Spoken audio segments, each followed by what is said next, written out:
श्री स्वामी समर्थ. वास्तूच्या विचार करत असताना ईशान्य ही दिशा आपल्या घरासाठी अतिशय महत्त्वाची असते आणि ईशान्य दिशेला आपण देवघर ठेवलेलं असतं. देवघराच्या वर उत्तरेला आणि पूर्वेला जर 2 खिडकी असल्या तर त्या खिडकीतून उजेड आणि हवा येत असते.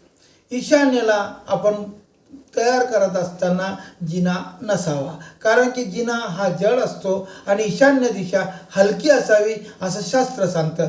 त्यामुळे ईशान्येला जिना येणार नाही अशा पद्धतीने आपण घर बनवावं. दुसरं, ईशान्य दिशेला कुठल्याही प्रकारच्या संडास असता कामा नये.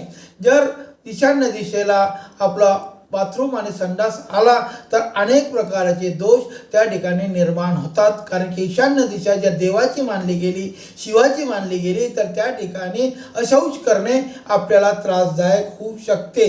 तेव्हा या ठिकाणी असं जर काही असेल तर कुठल्याही प्रकारचे त्या ठिकाणी उपाय नाहीत. ते बंद करणे हा एकमेव उपाय आहे.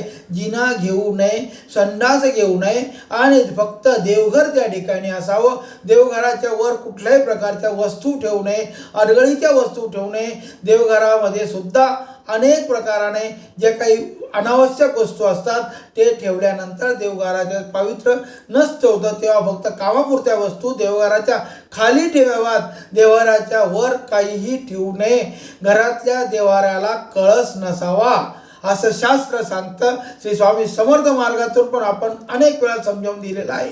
का नसावं हा शंका प्रत्येकाला प्रश्न पडतो की देवघराला कळस का नसावा. कळस म्हणजे अंत. कळसाच्या वर कुठल्याही प्रकारचे बांधकाम आपण करत नाही आणि या संसारामध्ये आपल्याला शेवटपर्यंत होत नाही. त्यामुळे घरातल्या देवघराला कळस नसावा.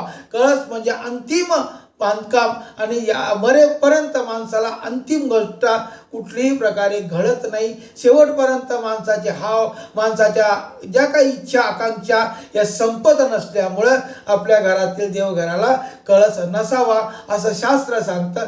तरीसुद्धा ईशान्याला बिलकुल हलका असू द्यावं. जिना संडास नसावा ही परत एकदा नम्र विनंती.